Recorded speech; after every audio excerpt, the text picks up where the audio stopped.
They tell me you want to be a picture maker. Yes, sir, I do. Why? This business, it'll rip you apart. Well, Mr. Ford, So what do you know about art, kid? I love your movies so much. No art. See that painting over there? Yeah. I mean, yes. Yes, I do see it. Walk over to it.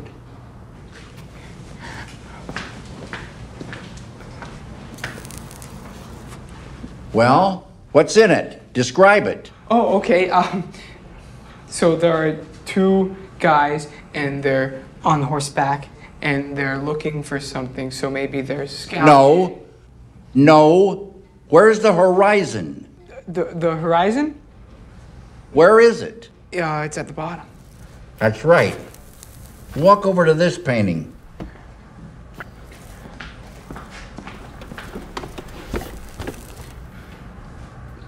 Well? Right, okay, so there are 5 cowboys, you know, they could be Indian.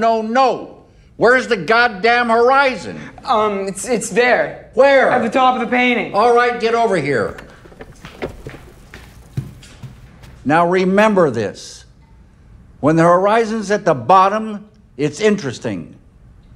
When the horizon's at the top, it's interesting.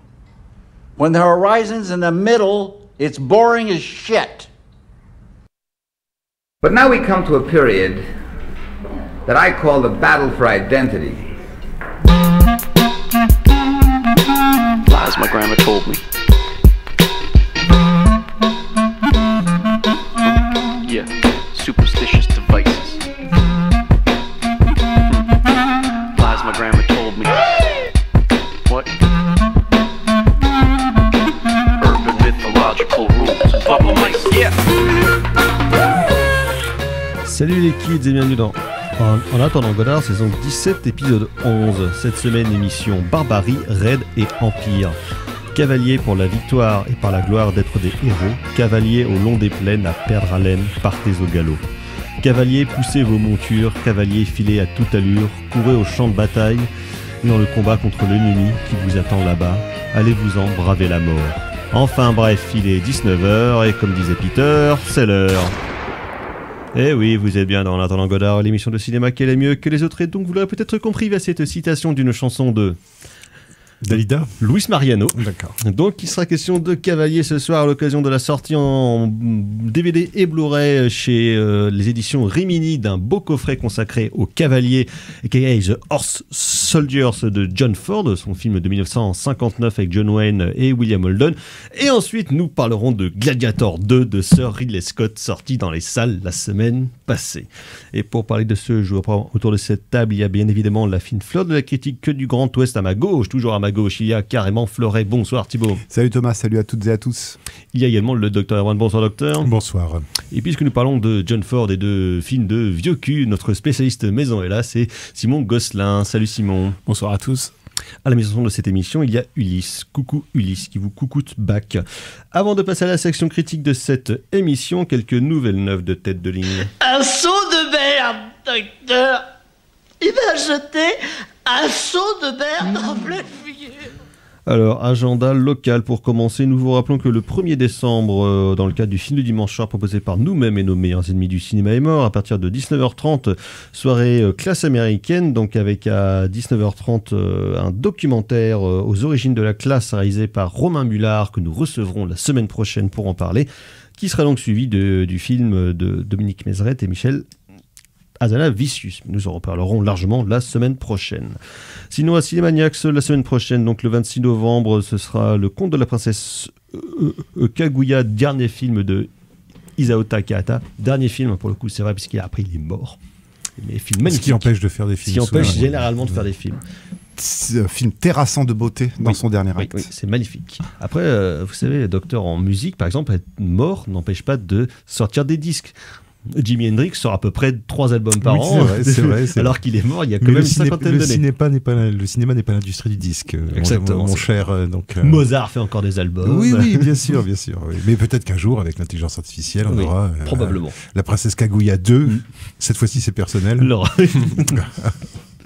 Demain au tambour, hommage à Milan Kundera avec à 18h15 la plaisanterie de film tchécoslovaque de Jaromír Jires. Vous connaissez ça, vous Pas vu. Vous qui aimez les films un peu bizarres de Pas vu, l'Est. non, moi, je suis pas du tout un spécialiste du cinéma tchèque. Et à 20h45, donc c'est pas tchèque mais c'est basé dessus. C'est donc Qu'est-ce que c'est que cette formule? ça n'a aucun sens. C'est donc le procès de Orson Welles d'après Franz Kafka. Oui, d'accord, ok. Voilà. Donc effectivement.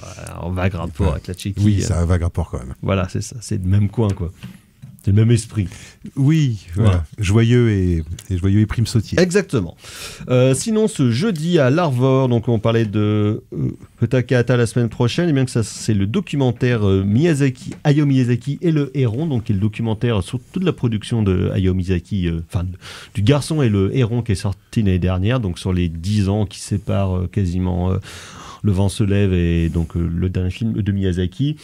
Qui y avait déjà eu un documentaire sur la production de Ponyo et du Vent se lève qui était sorti justement il y a 5 ou 6 ans, donc qui s'appelle 10 ans avec Miyazaki. Donc là c'est pareil, 10 ans par la même équipe avec Miyazaki qui avait dit qu'il prendrait sa retraite, puis finalement il revient quand même. Et donc on le suit pendant plus de 2 heures sur la production de son dernier film. Et c'est là qu'on se dit qu'heureusement c'est pas tourné par Frédéric Wiseman. Non, exactement. Ça aurait mis beaucoup de temps. Le premier film, 10 ans avec Miyazaki, dure 4 heures. Hein. Oui. Voilà. Il faut au moins ça. Faut au moins ça sur 10 ans. Et en tout cas, le documentaire sur le garçon et l'héron est aussi beau que 10 ans avec Miyazaki. Je recommande chaudement, bien évidemment. Sinon, dans les sorties nationales, eh bien, plein de trucs qui vont probablement pas super nous intéresser. Il y a d'abord Le Panache avec José Garcia qui apprend un garçon bègue à parler en faisant du théâtre à l'école. Voilà, en pleine bourre en ce moment, José Garcia. Il a sorti au moins 3 films dans les 2 derniers mois. Ça... Tant mieux pour lui. C'est bien, ça bosse. Azalavissus, puisqu'on en parlait tout à l'heure, donc il sort son nouveau film comme metteur en scène, le film d'animation la plus précieuse des marchandises. Pourquoi pas, ça a l'air encore joyeux avec des enfants dans la neige, et c'est l'air triste, quoi. Oui, ça a l'air triste. Oui. Sinon, il y a un film qui s'appelle Le Choix avec Vincent Lindon et de Gilles Bourdos qui avait fait le film sur Renoir il y a quelques années avec Michel Bouquet et plein de jeunes filles nues. C'est l'intérêt en général pour les metteurs en scène de faire des films sur des peintres. C'était pas terrible du tout. D'accord, je n'ai pas vu. Alors ça va vous intéresser, vous qui êtes un fin musicologue. Il y a Piece by Piece, le biopic en Legos de Pharrell Williams. Un biopic de Pharrell Williams fait avec des Legos. Ok. Non, mais pourquoi pas, j'ai envie de te dire. J'ai envie de dire Carpe Lapin. J'ai envie de répondre Joker, Carpe Lapin. Pharrell Williams, ce docteur Non, c'est pas ce que j'écoute, moi. Donc, vous avez rien contre, mais je n'ai rien contre Pharrell Williams. Enfin, disons que ça m'intéresse aussi peu que n'importe quel artiste de variété, quoi, on va dire. Quoi. Même les Neptunes. On va encore. Même les Neptunes. Ouais, mais c'est pas mon truc, ça. Moi. C'est pas le type de hip-hop que j'écoute. Moi, je suis un peu plus. Alors que Michel Sardou, ça, c'est de la bonne variété. Ça, c'est du bon hip-hop. Non, mais ouais. Non, mais moi, je suis sur une approche un peu plus rugueuse, voilà, on va dire, des choses, donc musicalement. Donc, c'est moi mon truc. Vous êtes un voyou. Dur. Je sais pas si je suis un voyou, mais j'aime les voyous. J'aime les bad boys. J'ai une certaine appétence pour les bad boys. Et sinon, sort aussi demain, il sortira un nouveau film de fiction, je crois en toute fin d'année ou en début d'année prochaine, mais là c'est un documentaire. Donc Fabrice Duvel sort La Passion selon Béatrice, consacré à Béatrice Dalle. Pourquoi pas? Oui, pourquoi pas. Oui. Voilà. Actrice atypique s'il en est. Exactement. Qui a eu un destin effectivement pas évident, quoi, dans le cinéma français. Elle a quand même pas mal bataillé. Enfin voilà, je pense que c'est une figure. Littéralement, parfois c'est je pense que ça fait partie de ces figures un peu comme Isabelle Adjani et tout, qui sont des gens qui ont une image publique, on va dire. Une persona publique. Ouais, qui a pas toujours été en leur faveur. En tout cas traité en leur faveur par les médias, quoi. Mais qui, je pense, sont des gens qui ont des choix de carrière quand même. Qui sont pas les choix qui sont quand même des choix de carrière intéressants, et je pense que autant Béatrice Dalle comme Isabelle Adjani, je trouve qu'elles ont vraiment une filmo vraiment super atypique, mais qui du coup est aussi super intéressante, parce que dans les deux cas elles ont donné des très bons trucs, quoi, au Cinoche, quoi. Donc voilà, La Passion selon Béatrice. On va s'arrêter là, on va passer à la section critique de cette émission, et puis tant qu'à faire, on va parler de cinéma.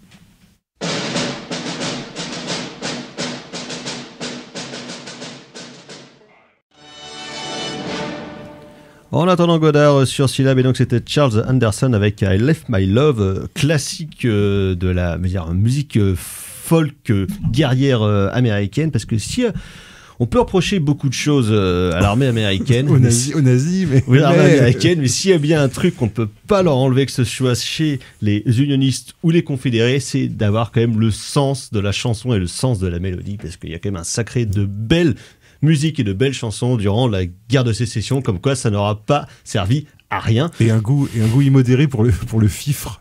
Exactement, c'est toujours formidable. C'est toujours très curieux. De guerre de sécession, il en est question dans Les Cavaliers, The Horse Soldiers, le film de John Ford de 1959, qui vient de ressortir en DVD et Blu-ray dans un beau coffret, accompagné d'un gros livre de 130 pages de Mark Tulek, qui revient sur tous les westerns de John Ford, donc il vient de ressortir aux éditions Rimini.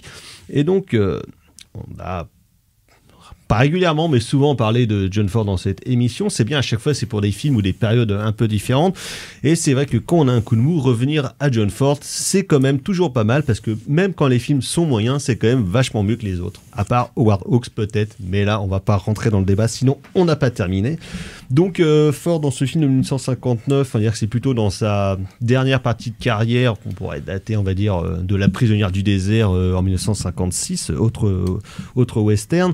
Et Ford donc a toujours été connu comme étant un grand amateur, voire un spécialiste de la guerre de sécession. C'était connu que chez lui, il avait une tonne d'ouvrages et de documentation sur la guerre civile américaine, mais que, étonnamment, il a extrêmement peu abordé dans son œuvre, dans ses westerns ou même dans ses autres films. Et là, finalement, c'est son seul véritable film qui prend pour cadre la guerre de sécession, qui est vendu parfois un peu hardiment comme un western, alors qu'on pourra peut-être y revenir. C'est quand même assez particulier comme genre de western. Un western humide. Western humide, déjà, ouais, effectivement. Quasi de salon. Parce que le film se passe dans l'est du pays, donc au moment de la guerre entre les unionistes au nord et les États confédérés au sud. Et donc, en route vers Bâton Rouge. Exactement, vers Donc, Baton Rouge. En Arkansas. En Louisiane, du coup. Nouvelle-Orléans, Louisiane. Bâton Rouge, c'est l'Arkansas. C'est pas la Louisiane? Non, c'est la Louisiane, Bâton Rouge. Bâton Rouge, moi je dirais que c'est la Louisiane. C'est la Louisiane, Bâton Rouge. Je vois que là. les études de géographie, Thibaut, t'ont toujours aussi bien servi. Hein. Attends, parle pas trop vite, hein, parce qu'il y a du fact-check dans l'air, là. Donc, aussi bien, on va nous dire, mais non, mais pas du tout, c'est dans le Montana. Oui, mais c'est vrai que cette histoire donc, en attendant Godard avec la géographie a commencé, la malédiction on se demandait géographique. s'il y avait une mer à côté du Pakistan. C'est bon, tout ça c'était ancien. Donc je disais, dernière partie de la carrière de Louisiane. Ford. Okay. Parce que donc c'est un film qu'il fait entre la dernière fanfare, film dont on avait parlé ici il y a 3 ou 4 ans, film politique avec un aspect absurde assez prononcé, très intéressant avec Spencer Tracy, dont on avait parlé ici. Et juste après, il fera le Sergent Noir avec Woody Strode, très étonnant film de John Ford également. Donc un peu ce qu'on peut rappeler sa période consciente, pas comme le rap conscient, mais en tout cas... non, c'est plutôt l'équivalent oui. comment dire, de coq en stock d'Hergé. Voilà, c'est ça. C'est le moment où le vieux réac devient, en vieillissant bizarrement, un poil moins réac, en tout cas dans son œuvre. Il n'a jamais été vraiment si réac que ça, mais on y reviendra. Mais en tout cas, comme j'ai conscience, je pensais... Non, mais il y a des vieux réacs dans ces films, par contre. Je pensais surtout à la prisonnière du désert, qui est un film déjà réflexif et conscient en fait de son propre cinéma et de ce que lui-même a amené à l'histoire du cinéma, qui bien évidemment va trouver son aboutissement en 1962 avec L'homme qui tuait Liberty Valance. Et donc Les Cavaliers n'est pas un projet du tout que Ford a initié, mais qui a été ramené par les deux co-scénaristes et coproducteurs John Lee Mahon et Martin Rakin, ça fait beaucoup de in pour 2 personnes, et qui donc ramène le projet à John Wayne, donc acteur fétiche de Ford, et Wayne va s'emparer du projet et le proposer à John Ford, sachant que celui-là allait être intéressé par un sujet justement autour de la guerre de sécession, même si Ford rechigne un peu déjà parce qu'il est assez mécontent du fait que ces 2 scénaristes producteurs aient autant de pouvoir sur le film et que John Wayne soit beaucoup plus payé que lui, et ça John Ford a quand même du mal à l'encaisser, mais John Wayne est déjà depuis plus de 10 ans l'une des plus grandes stars du cinéma américain, donc évidemment il a une genre de pouvoir que Ford n'a plus vraiment à Hollywood. Il ramène aussi donc William Holden qui jouera l'antagoniste un petit peu de John Wayne. Et bien évidemment, au milieu de tout ça, il faut un rôle féminin. Donc c'est la jeune Constance Stowers qui va se charger d'être le love interest pour le perso de ce vieux sapajou de John Wayne, qui donc nous raconte un soldat de l'Union donc joué par John Wayne qui a envoyé dans une mission au sud donc vers Baton Rouge justement pour aller défoncer les routes et les ponts d'approvisionnement de l'armée sudiste histoire de les mettre en déroute et de prendre du temps pour pouvoir marcher sur stratégie militaire assez commune mais néanmoins assez efficace de faire des raids contre l'armée ennemie pour arrêter leur progression. Et donc on va suivre le parcours de Wayne qui sur la route vont capturer donc une jeune femme donc sudiste, auquel bien évidemment ils vont plus que se chamailler avec Wayne, mais Wayne aussi un autre bâton dans ses roues qui est le médecin de la troupe incarné par William Holden qui n'aime pas du tout les manières assez... Parce que c'est un hippie. C'est un hippie et je dirais même plus qu'il n'aime pas les manières un peu cavalières de John Wayne. Alors Simon, qu'est-ce que vous pensez de... Je sais que c'est un film que tu aimes beaucoup de la carrière de Ford qui... pas vraiment des films les plus estimés dans, on va dire, les westerns au sens large de Ford, même dans sa carrière de manière générale, à la fois parce que le film n'a pas connu un destin commercial énorme, mais il y a surtout quelque chose de très particulier dans ce film-là de Ford par rapport à ses autres films westerns, ne serait-ce que par son cadre géographique et sa temporalité. Bah, c'est presque l'inverse de ce qu'il faisait avant. Pour moi, c'est l'anti-charge héroïque. Il reprend un film qui pourrait ressembler un peu. John Wayne est un colonel d'un groupe de cavaliers. Il est obligé de mener une mission qui est très compliquée. Un film de la trilogie de la cavalerie. C'est ça, ouais. Qu'il avait fait 10 ans avant, en fait. Et là, c'est à peu près l'inverse. C'est-à-dire que autant dans la charge héroïque, il y avait quelque chose qui était très positif sur le groupe d'hommes, sur l'armée, etc. Sur l'esprit de corps. Ouais, c'est ça. Et du coup, il en tirait beaucoup de moments un peu humoristiques, etc. Là, on peut pas dire qu'il change complètement sa mise en scène, Ford. Il garde un peu la même, sauf qu'en fait, il crée quelque chose, il construit quelque chose qui va être beaucoup plus triste. Alors, on voyait déjà dans Rio Grande, donc, qui était un film de 1950, que c'était assez complexe chez lui, la question de la guerre de sécession. C'est le seul film qu'il aborde en fond, en fait, où il essaie de voir des personnages qui se reconstruisent.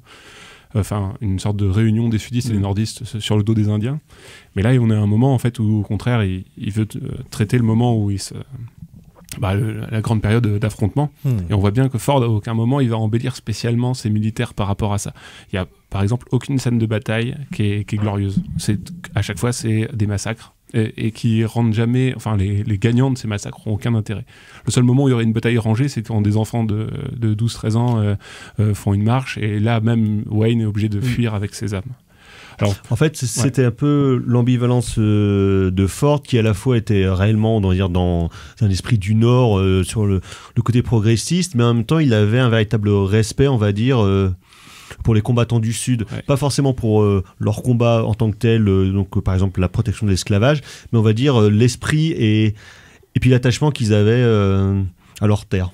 Oui. Alors je pense qu'il y a ça quand même pas mal dans le western, mais du coup là, Ford décide de pas en faire quelque chose de, on va dire entre guillemets, d'un petit peu amusant. Enfin, je veux dire de plus ludique comme pourrait y avoir dans un western. Il y a assez peu de western de toute façon sur la guerre de sécession vraiment dans la période classique parce que c'est pas quelque chose qui les fait beaucoup rire. Et autant tirer sur des Indiens, ça les gêne moins. Mais oui, ça réunit tout le monde alors que se tirer entre Américains. Et je pense que ce qui me plaît le plus, et puis je vous laisse après, mais c'est le fait que le film m'intéresse vraiment beaucoup. Et c'est pour le personnage de Wayne surtout parce que déjà je trouve qu'il a les plus belles scènes quand on comprend pourquoi en fait c'est un chef qui est toujours dans un état d'énervement, qui supporte pas William Holden qui est un médecin et il a une sorte de comportement qui est pas forcément très sympathique au début, Wayne, c'est-à-dire comme personnage, mais il y a un truc assez génial, on apprend qu'il est constructeur que dans le civil il était constructeur de trains. Et il a un truc, en fait, il a une mission, il faut qu'il avance toujours en face de lui malgré les obstacles. Et il y a un petit détail de mise en scène qui revient tout le temps, c'est qu'à la fin de chaque séquence, Wayne est toujours énervé parce qu'il y a des problèmes, je sais pas, dans sa troupe. Il va donner un grand coup de pied dans le premier élément de décor qu'il trouve. Et ça, il continue tout le long du film.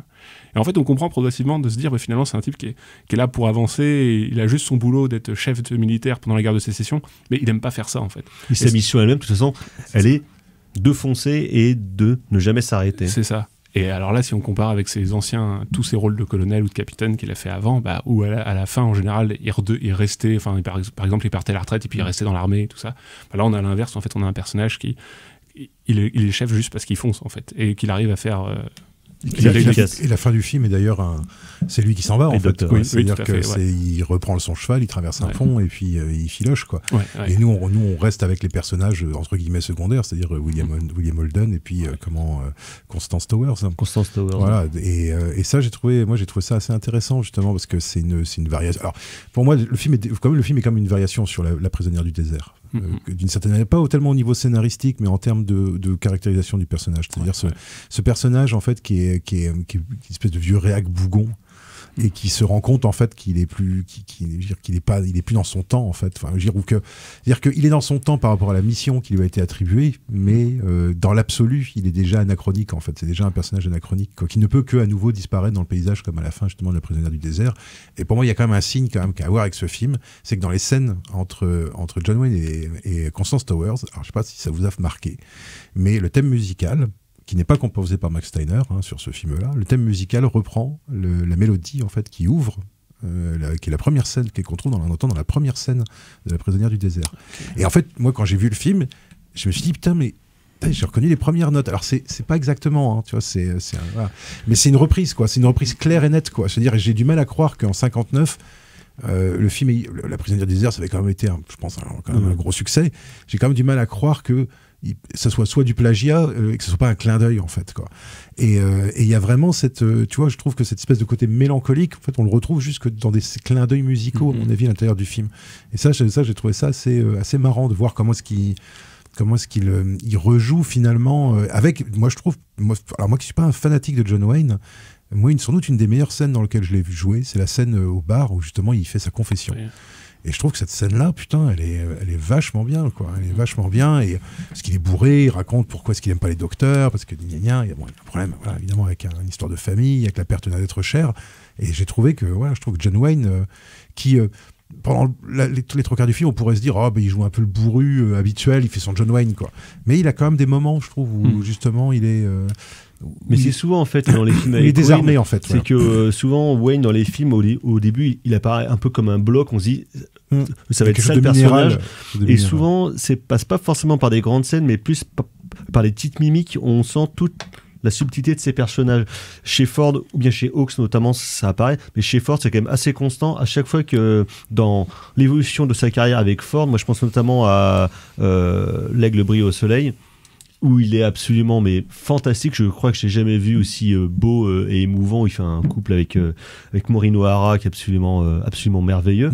Et c'est vrai que Wayne, c'est pas un acteur qui a une palette de jeux énorme, vaste, mais qui est hyper fort en fait dans toutes les petites attentions et les subtilité de comportement, on va dire. Les variations, en fait, sur sa propre persona, quoi. Qui, moi, je trouve, effectivement. Et là, ça se voit bien, moi, je trouve, dans Les Cavaliers. Je trouve que ça apparaît aussi parce que William Holden et Constance Towers savent se tenir à distance. Et John Ford sait très bien, évidemment, quand est-ce qu'il faut le mettre en valeur et quand est-ce qu'il y a de la place pour les autres, en fait, finalement. Et il y a de la place, quand même, pour les autres acteurs.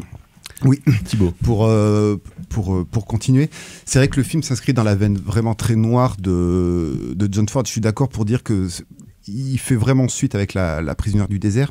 Et cette noirceur, moi, je trouve qu'elle se ressent vraiment sur deux éléments. Donc, en effet, il y a le personnage de John Wayne, je suis d'accord, où il est pas du tout anachronique. Et ce qui est intéressant, c'est que donc lui, il est dans l'action, j'y reviendrai un petit peu plus tard, constante, voilà, truc très américain. Et pourtant, tu as William Holden, et ce qui est très intéressant, c'est qu'il faut terminer avec William Holden, mais William Holden, c'est qui? William Holden, c'est la science, c'est la réflexion, c'est la prise de recul. C'est plus, on y va tête baissée et on avance quoi qu'il en coûte. Donc voilà, il y a vraiment la noirceur que Wayne dégageait dans la prisonnière du désert. Et puis, il y a le scénario. En fait, c'est un film où il n'y a pas de scénario, on va d'un point A à un point B. En fait, on part d'un point A, vous allez direction du sud, et au final, on va où? On fuit où? En fait, on fuit, mais on ne sait même pas où on va, au final. Il y a des jeux de stratégie militaire, il y a des jeux de cartes, mais au final, dans le filmage de Ford, en fait, on va pas trop on prend pas trop, en fait, la ligne d'horizon, c'est plutôt la ligne d'horizon qui vient vers nous. Comme ça, film de sous-bois. Oui, ça c'est intéressant. Et puis un surtout, un film de Bayou. Ouais, et puis le mouvement ne sert strictement à rien en fait. Et il s'en va à la fin du film, il s'en va dans le hors-champ et on reste avec cette femme qui a su également prendre un petit peu de recul. Et William Holden qui joue un peu qui prend du recul et qui le côté un petit peu science aussi, le côté connaissance, voilà. Parce que c'est hyper intéressant. Surtout c'est eux qui vont survivre, c'est eux qui vont devoir reconstruire l'Amérique une fois que la guerre sera terminée. C'est-à-dire que les types comme John Wayne, ils sont déjà destinés à mourir. C'est déjà des cadavres ambulants en fait. C'est déjà les figures du passé. En fait c'est ça, et ça rejoint un petit peu ce que Clint fait dans le titre m'échappe, quand il reconstruit un petit peu José Wells. Ouais. Ça reprend un petit peu ça. Mais après, pour revenir sur la communauté, je trouve que ce film-là est un film ultra déceptif, et c'est en fait peut-être sa première qualité, c'est que, comme le disait Simon, il n'y a pas de grande scène de bataille dans le film, c'est fait comme ça. C'est un film déceptif parce que, en termes de gestion de l'espace, un monument de vallée, on n'y est pas du tout. Même le bayou est filmé. C'est très vert en plus, c'est très au niveau le bayou est plus filmé en fait à l'intérieur de la maison sudiste de Constance Towers. Et puis il y a un côté aussi, il y a pas de bagarre, il y a pas de communauté en fait. La communauté au final ça va être 2 personnes, mais c'est tout. On n'est pas dans la construction qui pouvait l'être par exemple sur la piste des Mohawks ou dans My Darling Clementine. Donc ça, le film pourrait, au début du film, moi j'avais peur que ce soit c'est un Ford mineur. Parce que avec la carrière qu'il a eue, on peut pondre que 80% de chef-d'œuvre, mais même un film mineur reste un chef-d'œuvre. Donc oui, mais un film mineur de John Ford vaut toujours mieux qu'un Fred Zinman qui cavale. Mais du coup, le film en fait se déploie au fur et à mesure, parce que il dure quand même 2 heures, et il se déploie petit à petit, mais il se déploie pas dans le côté épique, il se déploie pas dans la flamboyance, il se déploie par une confession de John Wayne, il se déploie par... On saute un train, c'était hyper intéressant en fait aussi, le fait qu'on fasse sauter des chemins de fer, que John Wayne en fait bossait dans le chemin de fer. C'est comme si John Wayne en fait... Il voulait détruire son propre travail en fait. Et comme s'il détruisait le travail de Ford, parce que Ford il a quand même réalisé le cheval de fer, et... donc en 24 si je ne m'abuse, qui est peut-être le plus grand film américain de l'histoire du cinéma, enfin en tout cas pour moi, et c'est comme s'il détruisait ce qui a été fait avant, et ça c'est hyper intéressant. Ford en fait il est dans l'optique Prisonnier du désert, il revient sur sa filmo, il revient sur les États-Unis, mais pour en faire quoi au final? Pour une espèce de pays qui n'arrivera pas à se reconstruire, parce que les drapeaux qui sont hissés, c'est pas sur la piste des Mohawks, à la fin il y a le drapeau et puis on y va, on est parti. Là il y a un drapeau, mais hisser les couleurs, et puis au final les couleurs elles sont vite à terre, et ça je trouve que c'est hyper mélancolique, voire même pessimiste par rapport à une certaine mythologie américaine qui voudrait se déployer, mais ici pas du tout. Je lisais moi d'ailleurs dans le livre qu'à la base c'était une autre fin qui était prévue, qui était très très très pessimiste. En fait, où ils rentraient, il y avait le retour, mais a priori ça devait être un moment pas du tout, il y avait rien de glorieux en fait dans leur retour. En fait, il y a un des cascadeurs qui s'est tué. Qui était un des vieux potes de Ford, et qui en fait avait insisté pour avoir un job parce qu'il était un peu dans la zermie à ce moment-là. Ford a accepté, et le cascadeur a fait une cascade qui apparemment n'était pas très difficile, mais il est mal tombé, il est mort, et ça a foutu Ford en l'air en fait.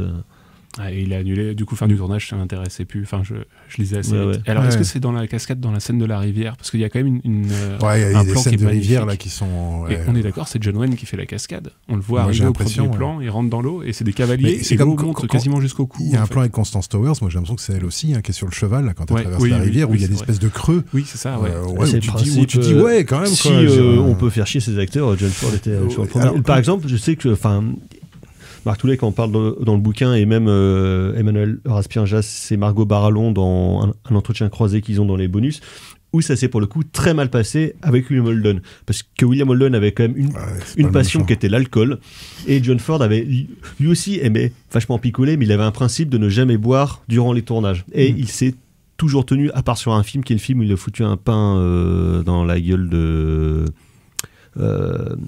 Henry Fonda.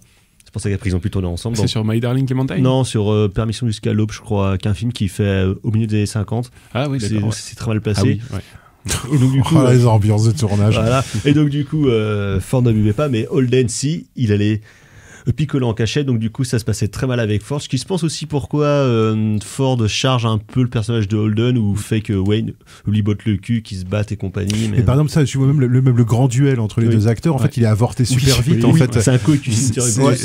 C'est voilà, il y a beaucoup de, et en fait, moi, alors, deux trois trucs moi quand même que j'ai remarqué. Alors d'une part, le premier truc, c'est qu'en fait, c'est un road movie. C'est-à-dire que ça reprend exactement, c'est une sorte de road movie à cheval avec des étapes où à chaque étape, le John Wayne se déminéralise au fur et à mesure pour révéler son humanité. Donc voilà, donc on est vraiment typiquement dans une formule de road movie. Il y a un autre aspect moi aussi qui m'a intéressé. Alors et c'est marrant, je me suis dit ça, mais là j'ai pas tout vu Ford, donc faudrait que là je réserve un peu quand même mon hypothèse parce que personne n'a tout vu Ford, un tir est perdu. Moi j'étais assez surpris que justement il aille du côté justement des Afro-Américains en montrant notamment une scène d'intervention chirurgicale de William Holden chez les Afro-Américains. Avec des Afro-Américains qui n'ont pas justement le parler nègre entre guillemets comme il y avait beaucoup à l'époque. Parle, et comme la domestique d'ailleurs de comment dire de Constance Towers qui alors c'est ça qui est curieux, c'est qu'on est encore dans il y a quand même encore beaucoup de paternalisme quand même, hein. Faut pas non plus rêver quoi. Mais par contre tu sens pas ce racisme très fort qu'il peut y avoir dans d'autres films. Et en fait en revoyant je pensais aux c'était quoi des Mexicains dans la poursuite, non pas dans la poursuite infernale, dans My Darling Clementine, mais dans la poursuite impitoyable. Non, c'est Arthur Penn. Non, dans celui avec la dans Stagecoach. Ouais. La chevauchée fantastique. Voilà, la chevauchée fantastique, voilà. Et dans mon souvenir, il y a des Mexicains mais qui sont traités de manière relativement enfin, tu vois, les acteurs surjouent pas, sont pas caricaturaux. Voilà, il y a une espèce de et je me suis dit qu'en revoyant, alors il y a toujours ce paternalisme, et je repense au personnage de Woody Strode, aussi aux différents personnages interprétés par Woody Strode, au Sergent Noir justement. Mais justement qui fait l'année d'après. Et c'est assez intéressant de voir que Ford, qui a toujours été, tu vois, Ford Wayne, ça a toujours été considéré comme un peu les tenants du côté réactionnaire du cinéma américain, alors qu'en fait, dans la réalité, c'est pas, à mon avis, enfin. Ça reste un blanc des années de cette époque-là, voilà, qui filme des noirs. Et il y a évidemment il y aura plein de choses à redire là-dessus. Mais il n'y a pas cette espèce de mépris raciste, en tout cas que tu sens chez d'autres réalisateurs. Moi, j'ai trouvé ça. Juste sur les Indiens, puis je laisse Thibaut qui connaît mieux. Et chez les Indiens, c'est celui qui les filme le mieux. Bah aussi, ouais, on ressent pas ça non plus. Hein, y a pas de... Alors après, voilà, j'imagine que quand on est amérindien ou quand on est afro-américain, on voit sûrement pas les choses de la même manière. Hein. Oui, non, mais après, il y a les Cheyennes qui arrivent aussi. Voilà, mais voilà, c'est ça. Comparativement à d'autres trucs, quoi. Ford des citoyens d'honneur de la nation Navarro. Et puis alors il y a un dernier truc moi qui m'a épaté, c'est qu'il y a une scène et en fait je me suis dit putain mais c'est pas possible, il a vu des films de Kurosawa ou quoi ce gars quoi. C'est probable parce qu'il se connaissait. C'est parce que c'est la scène, c'est une scène où il y a un dialogue entre William Holden et John Wayne dans des espèces d'herbes hautes, des espèces de roseaux. Il y a les chevaux qui passent derrière comme ça, c'est à moitié au crépuscule et en fait ils sont toujours vus à travers les roseaux, ils sont vus à travers des espèces de grandes herbes hautes jaunes là comme ça. Et en fait c'est vachement beau cette scène et je me suis dit tiens mais dis donc, ça pourrait quasiment être. Je remplace John Wayne par Toshiro Mifune et ça marche quand même, quoi, tu vois. Et je me suis dit, tiens, est-ce que là, il n'y aurait pas un petit emprunt, alors, peut-être pas à Kurosawa, mais au minimum au cinéma japonais, parce que j'ai trouvé ça très nippon comme manière d'aborder les choses. Et pas du tout américain pour le coup, quoi. C'est bien possible parce que les rares fois où Ford parlait un peu sérieusement de cinéma autre que de cinéma américain, c'était souvent justement pour aller parler de Kurosawa, où il était impressionné par sa mise en scène de l'action, comment est-ce qu'il arrivait à gérer des grands groupes et compagnie. Parce que là, 59, il y a déjà eu Rashomon, il y a déjà eu Les 7 Samouraïs. Il y a déjà eu quand même quelques. Je pense que c'est Samouraï, de toute façon, dès que ça a débarqué ça a quand même bien marché, en Occident, ça a foutu une petite balle à tout le monde. Hein. Et moi, je trouve qu'il y a certains plans, voilà, notamment dans cette scène-là, j'ai trouvé qu'il y avait et notamment ça, c'est un truc qui m'a épaté, c'est que moi, j'ai pas senti le film de studio. Ah oui, non alors qu'il y a des tas de scènes en studio, hein, je veux dire les scènes intérieures, des scènes d'intérieur et tout, mais je trouve qu'il y a plein de scènes de dialogue en extérieur, l'espèce de réunion sous les arbres avec les photo est très belle justement parce la photo est vachement belle parce que c'est assez peu commun dans les films de Ford d'avoir ce genre d'ambiance automnale, mais avec quand même de l'herbe très verte. Luxuriant. Il y a quelque chose de luxuriant en fait. Mais qui, moi, parce que je l'ai revu à la revoir la semaine dernière, ça m'a fait penser un peu à La Porte du Paradis de Cimino, avec ces herbes vertes très vertes, avec de magnifiques paysages naturels, mais avec une photo et une patine qu'on trouve assez peu chez Ford, parce qu'effectivement dans la plupart de ces westerns ça se passe plutôt dans le désert. Et c'est ocre, c'est Ford est un cinéaste ocre, et là en effet c'est un cinéaste c'est vert. Ouais, et puis un peu du crépuscule, peu du crépuscule, parce que le soleil a toujours du mal à jaillir. Même la scène La scène de l'invasion, le moment home invasion de la maison sudiste, ça se passe carrément même dans le noir. Alors je dis pas que c'est du Southern Gothic non plus, mais il y a des veines, on y va un petit peu par là. Et puis ça rejoint sur ce que je disais sur la noirceur. Voilà, Ford, il a pas du tout envie d'aller sur le côté ensoleillé, ça l'intéresse pas du tout, c'est pas du tout le thème du film. Non, il montre vraiment, enfin moi je trouve que notamment dans la scène dans le village, là, il montre vraiment ce que la guerre fait faire aux gens en fait. Et indépendamment finalement et en fait son empathie, elle est pas tellement sudiste nordiste, enfin elle est pas tellement sudiste versus nordiste, enfin, en tout cas moi c'est l'impression que j'ai eue, c'est plutôt que c'est l'empathie vis-à-vis des gens qui doivent subir en fait, qui doivent composer avec les guerres. Voilà, et en fait de montrer qu'il y a des canailles en fait dans les deux camps. C'est ça la communauté fordienne en fait, elle est plus du tout à ce niveau-là. Et la scène avec les enfants est hyper aigre, moi je trouve, pour ça, parce que c'est une scène où on voit la future chair à canon qui elle est encore dans une espèce d'idéal de rigueur militaire et tout ça. Et en fait, nous on sait ce qu'ils vont devenir ensuite, quoi. Ouais. Une fois que la guerre les aura avalés et recrachés, donc il y a quelque chose de. À la fois la scène est assez légère et assez comique, et en même temps derrière, moi je trouve qu'il y a justement une très forte mélancolie sur le devenir de ces gamins. Quoi. Parce que puis, je dirais, il y a aussi un pessimisme qui est très fort, je pensais, par rapport à la médecine en fait. À chaque fois qu'il y a des personnages qui se font soigner dans ce film, ils n'arrêtent pas de mourir. Ils meurent en fait. Ce qui est pas fréquent du tout dans les autres films de Ford et qui va un peu avec ce que vous disiez, je pense. Après, là ça me revient en mémoire, mais pour rebondir un peu sur le côté pessimisme et sur la scène un peu des enfants, parce que je trouve que ça se rejoint. Je trouve qu'à un moment, le thème musical, il y a une espèce de variation et je trouve que ça se transforme carrément en marche funèbre. Il y a quelque chose de très lourd qui arrive. Alors c'est pas il y a un moment c'est allez on y va, par exemple quand il y a les enfants qui se mettent en branle. D'ailleurs il y a un basculement de point de vue à ce niveau-là. Ford en fait bascule son point de vue. On est vraiment dans le camp sudiste et on y va. Il y a la mère qui dit non mais rendez-moi mon fils là, il m'en reste plus qu'un. Tout le monde la guerre a défoncé toute ma famille. Laissez-moi au moins le dernier quoi. Qui finit en plus par partir. Donc tu vois ces enfants un petit peu naïvement, et puis des fois t'as ce côté, donc il y a cette dame qui dit ma famille a été défoncée, t'as la communauté, voilà, des canailles de ci de là qui sait plus trop où se foutre. Et puis t'as le thème musical qui vrille un petit peu en mode marche funèbre et tu fais ah ouais mais non mais ça, en fait ça va pas très très bien se passer. Heureusement Ford refuse. Un des compositeurs du film avait fait les chansons de La prisonnière du désert. Donc peut-être que c'est lié à ce que parce que Max Steiner fait tout le score qui fait du potin comme il fait d'habitude et il y a aussi quelques chansons qui ponctuaient le film. C'est pas des chansons là, c'est un thème. C'est un thème ouais. C'est heureusement c'est vraiment le thème d'ouverture de La prisonnière et qui est un superbe thème par ailleurs. Mais heureusement que Ford en fait ne filme pas des grandes batailles parce que franchement ça aurait été littéralement une boucherie et ça aurait été peut-être too much parce que le film reste quand même subtil. En fait, c'est vraiment on est sur un film qui est précis, un film détaillé en fait, où c'est là où on va trouver un petit peu le sens. S'il aurait fait une scène de boucherie en mode soldat bleu, bon bah là ça n'avait aucun sens. Assez distancié aussi, moi je trouve que tu sens bien que son regard il prend de la distance. Ça change, Mais ça je pense que c'est aussi lié au fait que on est à la fin des années 50. Il y a quand même eu justement du Anthony Mann, il y a eu quand même le pessimisme dans le western en fait, il est déjà prêt, il parcourt toutes les années 50 et Ford finalement est un de ceux qui va encourager ce truc-là et être influencé par cette vision, mais qui est une vision d'après-guerre en fait. C'est-à-dire qu'en fait faut pas oublier que la vision de la guerre en 1959, c'est une vision de la guerre qui passe forcément par le fil de la Seconde Guerre mondiale où il y a quand même eu, alors je sais plus combien il y a eu de morts du côté américain, mais enfin c'est beaucoup. Enfin, voilà, pourtant, des centaines de milliers de personnes. Ford a filmé les combats, il a filmé Midway, il a un documentaire qui est disponible sur Internet. Il a eu son œil là-bas. Mais malgré l'héroïsme, finalement, c'est le seul vrai conflit en fait auquel Ford a participé, puisque la Première Guerre mondiale, il était trop jeune. Et c'est le seul. Pour la Seconde, il était trop vieux, à part pour être. Et surtout pour les Américains, la Seconde Guerre mondiale, pour moi, dans mon souvenir, je peux me tromper, mais ça a été quand même beaucoup plus meurtrier pour les Américains la Seconde Guerre mondiale que la Première, parce dans la Première, ils rentrent vachement tard, alors que là, c'est la Corée aussi, la guerre de Corée, j'ai l'impression que la guerre de Corée aussi, la guerre de Corée qui a été un des premiers moments en fait avant la guerre du Vietnam en fait où la certitude en fait de la victoire américaine parce que l'Amérique c'est la démocratie, que la démocratie doit forcément l'emporter à la fin. C'est là où les premiers doutes commencent à naître et ça va se perpétuer ensuite avec tous les conflits dans lesquels les États-Unis vont se retrouver. Donc je trouve que c'est intéressant cette période de la fin des années 50 parce qu'on sent bien qu'Hollywood est obligé de prendre en compte le fait que la vision, que cette espèce d'héroïsme un peu béat ça peut plus tenir en fait dans le temps, que ça ne fonctionne plus en fait. Et Ford le fait, moi je trouve, de manière très très intelligente dans son propre cinéma. Lui qui a été pourtant un propagateur justement de la figure du héros westernien. Propagandiste. Ouais, mais et je trouve qu'il arrive à retomber sur ses pattes de manière assez talentueuse justement dans cette dernière partie de carrière. Donc les Cavaliers de John Ford, évidemment, c'est John Ford, donc de toute façon vous devez le voir, c'est votre travail.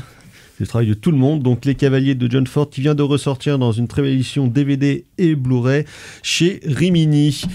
On va continuer avec les metteurs en scène qui aiment bien faire des gros trucs dans un tout autre genre. On se dirige, on retourne vers la Rome antique avec Sir Ridley.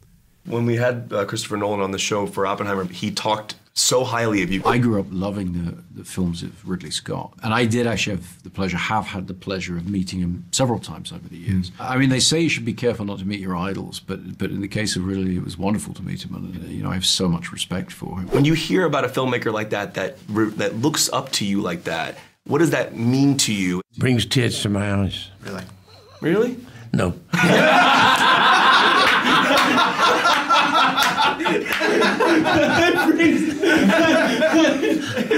But thank you, Chris.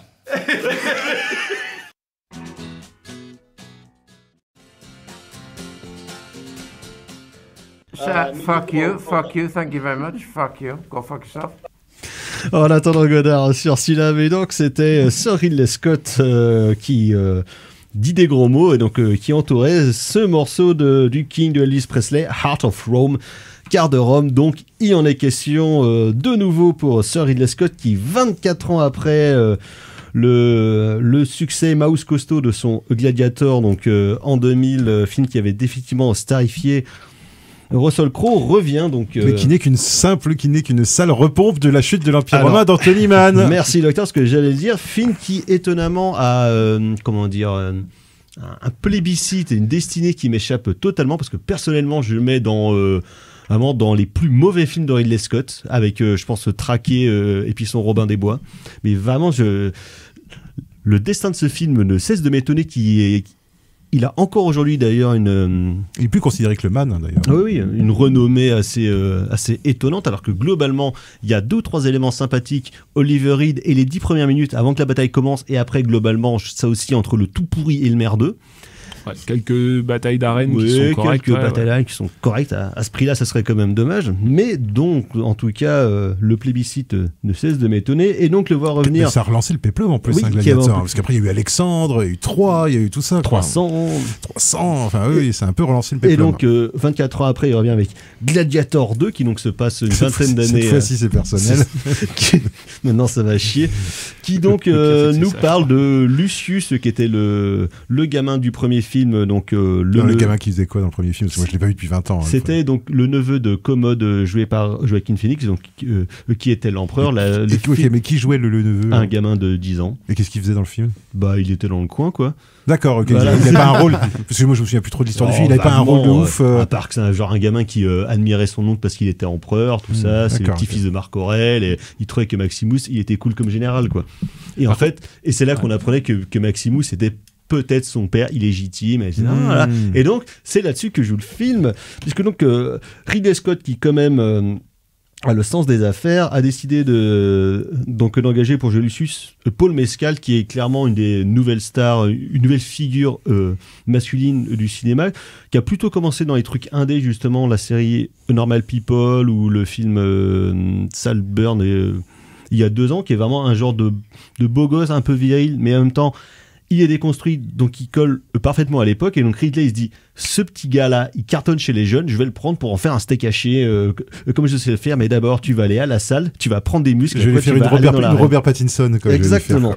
Et donc Lucius, à la suite de la mort de Commode, a peur d'être buté par les gens qui complotent à Rome. Donc il est envoyé par sa mère, toujours incarné par Connie Nielsen, se cacher dans les colonies d'Afrique.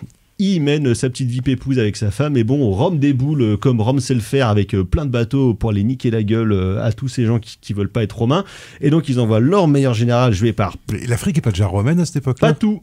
Vous savez... un petit village résiste. Ils ont pas arrêté de faire les siennes, et donc ils envoient leur meilleur général romain, Pedro Pascal, qui donc Pedro Pascalus, Pedro Pascalus, qui va genre foutre le sbul dans la vie puis genre gagner pour la gloire de Rome.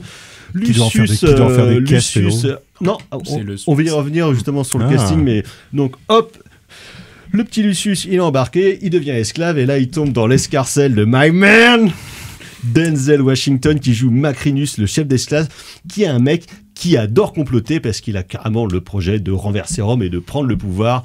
Et là, clairement, le film passe dans une autre dimension. Ça va alterner quelques scènes de combat dans l'arène qui sont pas piquées des hannetons et relativement réjouissantes parce que Ridley s'est clairement dit nique sa mère le réalisme, hein, parce que déjà que dans le premier homme versus tigre, déjà que dans le premier il y avait une réécriture de manière globale de l'histoire ou du décorum romain qui a je pense fortement impacté la vision qu'on peut avoir de Rome à l'époque, mais là clairement ça va être des singes, des requins, la nomachie donc qui sont les combats sur l'eau mais dans l'arène, où il y en a eu quelques-uns à Rome mais globalement ça se passait pas au Colisée parce que ça aurait demandé genre de détourner le fleuve de Rome. Oui, c'était pas possible. Trop compliqué. Il y en a eu, mais pas tant que ça quand même, parce que c'est un peu compliqué à mettre en place en termes d'infrastructure, y compris pour les Romains à l'époque. Hein. Surtout qu'au Colisée, il n'y a pas d'infrastructure. Enfin, c'est pas des infrastructures hydrauliques, c'est des coulisses. Enfin, c'est le problème. Mais bref. Bon. Fille du réalisme que sort Ridley. Ça pète plus au Colisée, quoi. Comme dans son Napoléon, on va dire qu'il va enculer l'histoire les deux pieds devant, mais c'est pas grave parce qu'il fait ça avec un certain talent et une certaine malice, presque je dirais, parce que son grand kiff, il y a quand même depuis une dizaine d'années où il est clairement dans une position de lutte contre la mort et de fuite en avant, d'enchaîner le plus possible des films pour surtout essayer de conjurer la mort qui arrive parce qu'il a quand même 86 ans et notamment depuis la mort de son frère Tony en 2012 où il y a clairement quelque chose qui s'est déclenché en lui où il est à la fois beaucoup plus cynique, beaucoup plus méchant et il ne cesse de démontrer une haine de l'être humain avec passion, on peut le dire, où là, ça sera la même chose, tout le monde est corrompu, où tout le propos politique du film nous présente globalement des êtres qui sont détestables, qui sont méchants, qui sont veuleux, qui sont vilains, qui sont petits, qui sont rabougris, mais... Même le héros. Alors pas tant que ça, mais en fait clairement tu sens que le perso de Lucius c'est pas le perso qui l'intéresse le plus parce que lui ce qu'il veut faire c'est un film sur Denzel. Ou alors Denzel, on kiffe tous Denzel, mais là Denzel à lui tout seul c'est un chef-d'œuvre. C'est-à-dire à chaque apparition il est formidable. On peut même pas dire. He's no good. On peut même pas dire. Denzel Washington dans He's no good. On peut même pas dire qu'il le cabotine, mais comme le disait Simon quand on est sorti de la séance, on a l'impression qu'il s'y gourait de plateau et à peu près tous les comédiens du film sont tous très bons, mais t'as l'impression qu'on n'a aucun qui joue dans le même film. D'accord. Simon. Ouais, bah c'est ça, on parlait de Pedro Pascal tout à l'heure. Lui, il va avoir un jeu beaucoup plus sur la retenue, qui est le jeu le plus réaliste, et je le trouve vraiment très bon là-dessus. Il jouerait un peu, on pourrait imaginer, penser à Richard Burton dans les gros péplums, un petit peu comme ça. C'est parce que pour toi, s'il a un rôle de méchant, il a un rôle Harry Cademan, quoi, normalement. Non, parce qu'en fait, il a pas vraiment un rôle de méchant. Il est introduit comme un rôle de méchant. général, en fait. C'est-à-dire qu'au début, on pense que c'est un antagoniste, assez vite, on se rend compte que c'est un personnage secondaire qui est plutôt positif, en fait, d'ailleurs. Mais enfin bon, du coup, j'en dis beaucoup, mais oui. Enfin, on voit ça assez vite. Par contre, c'est vrai qu'on a l'impression que chaque personnage, même si, bon, comme tu dis, en fait, ils jouent tous plutôt bien, mais aucun n'est dans le même film. Personne ne joue sur le même ton. Comment il s'appelle le personnage, l'acteur principal Paul Mescal. Oui, Paul Mescal. Lui, alors, on a l'impression qu'il est dans un film qui serait un film de MMA, en fait, où il faudrait qu'il gagne juste la prochaine étape. Et narrativement, ça n'a aucun sens. C'est le plus gros défaut du film, c'est que le récit il part dans des branches qui n'ont aucun sens. Il construit un truc pour partir dans d'autres choses, etc. Parce que le film est encore ultra rushé. Enfin, hyper speed. Il fait 2h30, mais Ridley Scott, c'est comme un de ses principes comme depuis plusieurs années, c'est qu'il a une version pour le cinéma et des versions longues qui sortiront après, genre en Blu-ray, où il y aura une demi-heure de plus, 45 minutes, qui en général étoffent toujours les personnages et toutes ces sous-intrigues, on va dire. Et là, clairement, c'est le même problème. Bah là, disons qu'il avait un scénariste qui a écrit un premier scénario et un autre, quand on a écrit un autre, il s'est dit tiens, je vais prendre le premier, puis à la moitié je le coupe et je mets l'autre à la suivante. Tous les enjeux d'un coup, hop, ça change sans que ça ait d'intérêt en fait, narrativement. Enfin, on voit bien. D'autant que le scénario en plus reprend quand même plein de vieilles versions parce que dès la sortie du premier, il y a eu plusieurs films qui étaient envisagés avec Russell Crowe qui s'est revenu, notamment une version pas piquée des hannetons écrite par Nick Cave en 2007 où ça commençait. Genre en enfer, Nick Cave allait rencontrer les dieux qui étaient bourrés, il repartait sur Terre pour aller combattre des chrétiens et compagnie. Le sous-titre du scénar de Nick Cave, c'était Killing Jesus. Bon, c'est...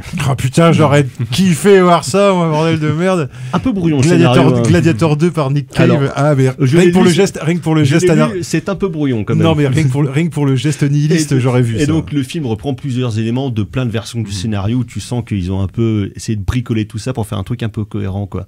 Effectivement, le film part dans beaucoup trop de directions narratives par moment, parce que toutes les scènes de complot, par exemple, sont vraiment formidables, parce que c'est des mecs en toge qui en font des caisses, qui bougent dans tous les sens, qui ricanent. Denzel est là au milieu. Il est hyper content d'être là. Hein.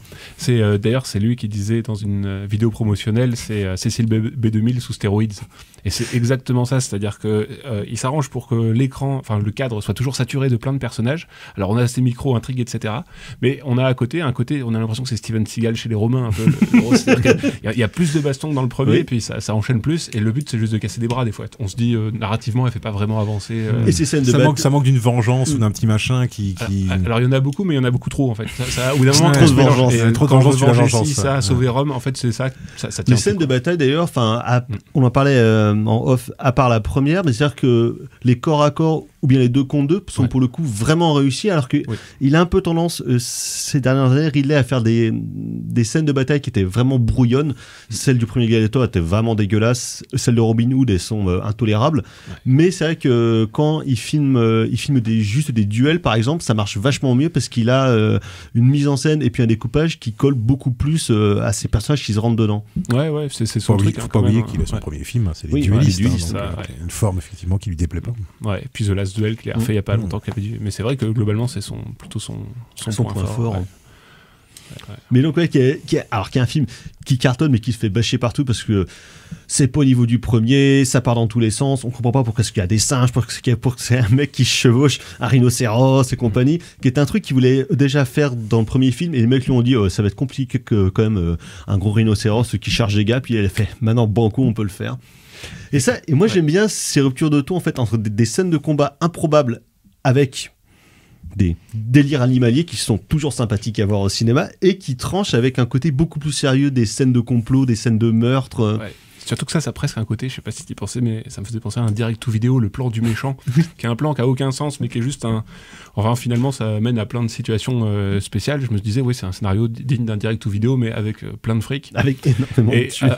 Du coup, quand même, un antagoniste qui arrête pas de causer, etc. Quand il parle de ses plans, quand on fait des caisses. Lui qui arrête pas de parler de ses plans déjà, ils vont commencer. Au lieu de les mettre à exécution. Et c'est pour ça que j'ai du mal à comprendre James Bond, des fois les critiques super négatives sur le film, parce qu'en fait, quand on voit. C'est feuilletonesque. En fait, c'est une approche feuilletonesque, en fait. C'est assez con, mais au moins, c'est moins prétentieux que le premier. Carrément. Oui, il y a un fois côté extrêmement cynique, mais réjouissant. Voilà, bravo. Donc en fait, c'est une sorte d'équivalent gonflé en fait des péplums italiens du début des années 60, les Hercule et les bassistes. Ouais, c'est ça, ouais. Un Steve Reeves et compagnie, c'est ça. Voilà. Ouais. C'est ça l'esprit péplum. C'est révisionniste, mais c'est un peu bis.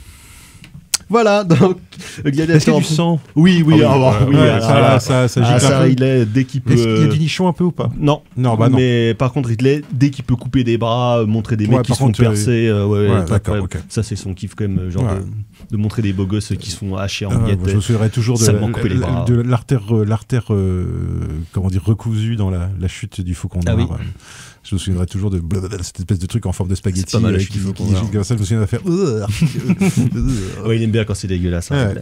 Donc, Gladiator 2 de Sir Ridley Scott actuellement dans les salles. On va passer au coup de cœur. Tout à coup, Jean-Michel Mimosé. C'est de la merde. C'est de la merde. Je voudrais que tout le monde s'imprègne. Merde. Tout le monde s'imprègne de cette. C'est vraiment la plus grande merde des merdes. Les coups de cœur carrément Florent. Alors ça va être de l'humeur musicale. Oui, de la musique, parce que j'ai pas vu de film super réjouissant. Donc voilà, ça arrive, il y a des semaines comme ça.